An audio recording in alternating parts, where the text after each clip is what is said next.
welcome back. We're doing something a little different this time. Oh, Yeah. Instead of a book, right. we're diving into a what the author calls a possible book.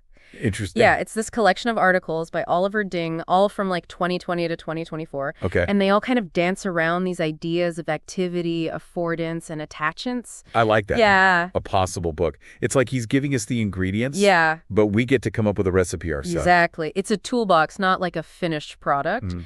And these tools, whoa, boy, they can really change how you see the world, you know. I can imagine. Yeah, and to kind of kick things off, let's start with activity theory. Okay. Before all this, I thought of actions as like pretty straightforward, right? Okay. I need coffee, I make coffee. Right. But Ding is like, hold on, even making coffee isn't that simple. Yeah, there's always more to it than meets the eye. So even my morning coffee is more complex than I thought.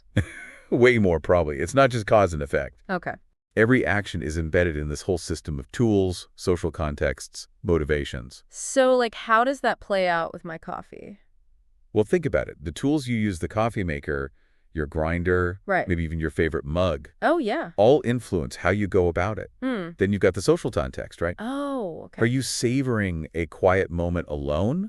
Or is this part of like a chaotic family breakfast rush? Yeah, that's different. Right? And are you meticulously doing a pour-over or just hitting a button on a machine? Oh, totally. I hadn't even thought about that. It all shapes the experience, even if it's the same basic action. Wow. Okay, so even something as routine as my coffee has all this hidden depth. Absolutely. And this goes beyond just coffee, I'm assuming. Oh, definitely. Ding really emphasizes what he calls project-oriented activity theory. Okay, what's that? He argues that so much of modern life Yeah. revolves around engaging with knowledge. Okay. It's not just passive, it's an active process. So it's not just about absorbing information. No. But like doing something with it. Exactly. You're not just a sponge. You're using that knowledge to build something, achieve goals, solve problems. So I'm not just reading a book. I'm using what I learned to do something. Exactly. Okay, cool. So we've got actions as part of a larger system. Where Yeah. does this affordance thing come in? Well, imagine a dancer on a stage. Okay. The stage itself, its size, shape, even how the surface feels under their feet, Gotcha. that's all influencing what they can do, right? Yeah, so it's like the stage affords them certain possibilities but limits others. Right. Those are physical affordances. Okay, so affordances are like the possibilities and limitations That- an environment offers, right? Yes. But it gets even more interesting when you realize, Uh-oh. and to analyze these less obvious forces, Ding talks about ecological practice. Ecological practice. Yeah, it's a way of looking at how our actions and the social environments we're in constantly interact. So it's not just what we do, but where we do it and the like unwritten rules of that space. Exactly. Now, this next concept is where Ding really breaks new ground. Oh, I'm It's intrigued. called attachance. Attachance. Okay. And it's this constant process of us connecting and disconnecting from different environments. Could be physical, could be cultural, all sorts. Okay, give me a concrete example because that sounds really abstract. Sure. Think about learning a new skill, like, say, playing guitar. Okay. You attach to the instructions to the instrument itself. Right. Maybe even a community of other learners. Yeah. But as you get better, you might detach from some of that. Right. Find your own style, your own way of playing. So it's about more than just clinging to things. Way more. It's about growth, evolution, Individually and as a society. Exactly. It's how we learn, adapt, transform. Wow. Okay, so we've got activity, affordance, attachance. Right. 3 pretty heady concepts. There's one more from the book that really stood out to me, and it's this idea of slow cognition. Ah, yes. It seems almost counterintuitive, right? In a world obsessed with speed. Absolutely. It's almost radical. Yeah. So what's the deal with slow cognition?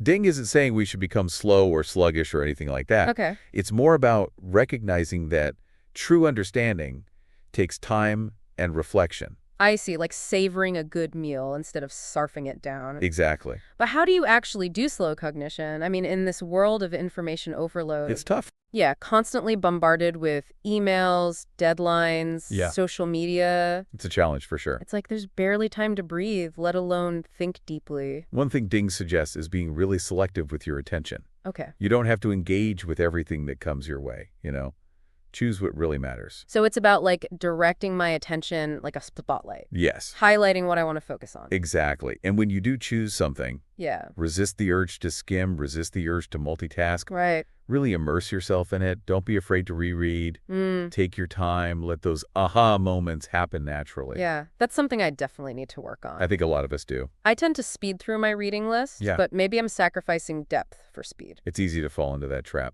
Ding also talks about thematic spaces. Right. What are those exactly? Think of them as like cognitive spaces, Okay. each one containing information and ideas related to a specific theme. Hmm. And as you explore, make connections, you're moving within and between these spaces. So it's like building a mental map of my understanding, Exactly. marking the key landmarks, the detours I take.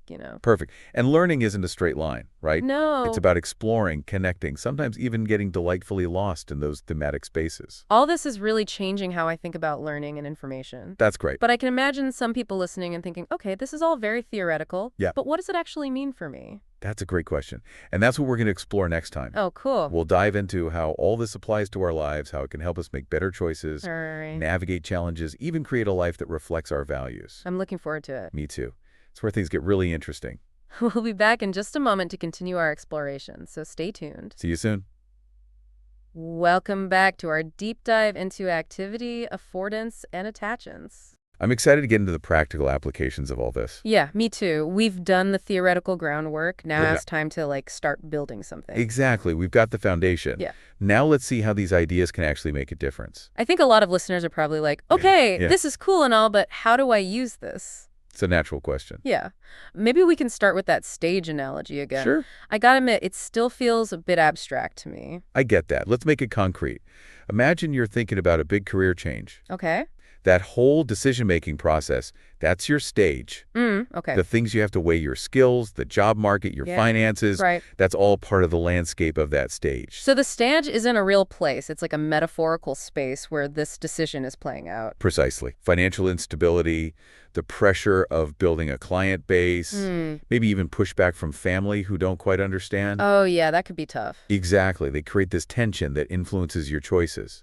And then there's supportance. Supportance, that's a new one. It's similar to an affordance, Okay. but it's specifically about the social environment. Got it. So in this career change example, Yeah. your supportances might be your network of friends, mentors, Okay. maybe online communities, resources specific to your field. So it's not just what the environment offers, but who's there to help me out. Precisely. And of course, attachances play a huge role in this stage too. Oh, I bet. Like how? Well, let's say you're really attached to the idea of a stable 9-to-5 job, Right.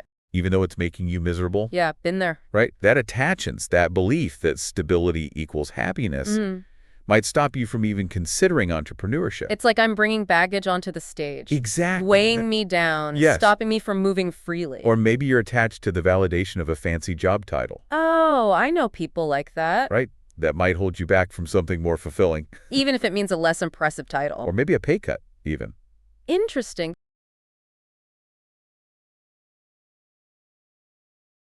This reminds me of slow cognition. Yes. How does that fit into this career change situation? Right. You'd think you need to make fast decisions, not slow down. Exactly. But remember, slow cognition is about depth, not speed. Right. It's about making space to reflect, to really weigh those affordances and constraints, Okay. to question those deep-seated attachances. So instead of jumping into something new Yeah, or clinging to the familiar out of fear, right? slow cognition helps me make a more thought-out, intentional choice. Exactly. It's like stepping back from the dance floor, Okay. observing the rhythm, then choosing steps that feel authentically you. This whole conversation is making me think about my own attachances. Oh. Yeah, especially ones tied to past identities. Like, I was a decent athlete in high school, but that doesn't really matter now. Right. But it can be hard to let go of those old identities. Totally. And sometimes I catch myself clinging to those past glories. And it's like, what's the point? It's something we all grapple with. Yeah. It's like you said earlier about your wife and singing. Exactly. Holding on to those past selves, even when they don't fit anymore. Right. And that's where detachance comes in. It's crucial. Yeah. Not erasing the past, but knowing when to let go to make room for new growth. Absolutely. And new attachments that actually serve us. It's like realizing the music has changed, the dance is different. Yes. And I need to learn some new steps, maybe even find a new partner. I love that analogy. But how do you know when to let go of an attachment? Right, because some of them, even if they're not helpful anymore, they feel so ingrained, Deeply rooted. like part of who I am. I think the first step is just becoming aware of them. Okay. Pay attention to how they make you feel. Do they bring you joy, energy, purpose? Right. Or do they drain you, make you anxious, hold you back? I need to listen to those subtle cues. Exactly. That inner voice saying, this isn't working anymore. And slow cognition can help with that, right? Hugely. By slowing down, reflecting, really listening to that inner wisdom, Yeah. you can start to see which attachments align with your true self and which ones are holding you back. This makes me think about those times when we feel lost, you know? Like what? Just graduated, going through a breakup, got laid off. Big life changes. Yeah, and it's tempting to just grab onto any attachments to feel grounded again. Even if it's not a good fit. Exactly. But in those moments, it's even more important to do that slow cognition thing. To resist that knee-jerk reaction, Yeah, create space to think. Ask those tough questions about what I really want. it's like pausing the music. Okay. Stepping off the dance floor, taking stock. Right, before deciding what to do next. You've got it. It's a reminder that we have agency. Yeah, We get the power we have to make positive changes. for ourselves and the world around us. There's something really beautiful about that. There is. Recognizing that we're not just dancing on our own little stage. We're part of this much bigger choreography. The grand dance of life? Yeah, unfolding in ways we can never fully predict. It's amazing, isn't it? It is. This whole conversation has been so mind-expanding. I'm glad to hear that. I feel like I'm seeing the world with new eyes, more nuanced, more connected. That's what Ding's work does, you know. It invites us to embrace complexity, Yeah. to go beyond those simplistic explanations, Right. and see the beauty of the messiness, the fluidity of being human. And to remember that life, like dance, is all about movement, adaptation, connection. Perfectly put. Before we get to the last part of our deep dive, Okay. we'll talk about some practical tools. Sounds good? What's one key thing you want our listeners to really take away from this part? As you go about your day today, Yeah. pay attention to the stages you find yourself on. Okay. The affordances, the supportances, and especially the attachances that are shaping your experience. Notice what feels expansive and what feels limiting. Exactly. And don't be afraid to ask those tough questions. Which attachances are truly serving me? Which ones are holding me back? What new steps am I ready for? You are the dancer, and life is your stage. Beautifully said. So get out there, explore new moves, create a dance that's uniquely yours. I love it. Exactly. And that brings up something really important. What's that? Detachance isn't about pretending the past didn't happen. No, not at all. It's more about recognizing when those old attachances aren't helping anymore. When they're keeping us stuck. Yeah, preventing us from growing. You know, this whole idea of attachments has really made me think about how we hold on to things, beliefs, relationships, even stuff. Yeah, they don't fit who we are anymore. And that clanging, that resistance to letting go, It causes so much unnecessary pain. it's like trying to dance with a sprained ankle, you know? Ouch, yeah, not a good image. Right, you can kind of hobble along, but you're missing out on the joy of really moving. And probably making it worse. Exactly. And that's where self-compassion comes in. Oh, that's so important. It's not about beating ourselves up for having those attachances. Right. It's about being kind to ourselves, recognizing them, and then choosing to let go. It's like we're all works in progress. Always. Our attachances are part of our story. Yeah, and the ability to detach, Mm-hmm. that's a sign of strength, not weakness. So as we wrap up this deep dive, any final tips for our listeners? Like, what can they actually do? Embrace the idea of life as a dance, first and foremost. Okay, love that. Full of movement, rhythm, surprises. And remember, you're not just the dancer, you're the choreographer too. You choose the steps, the music, the people you dance with. Beautiful. What else? Practice slow cognition, even just little bits throughout your day. Create space to think. Exactly. Resist the urge to rush, to multitask. Yeah, easier said than done sometimes. It is. But those moments of stillness, they're where the magic happens. Where those connections form. Yes.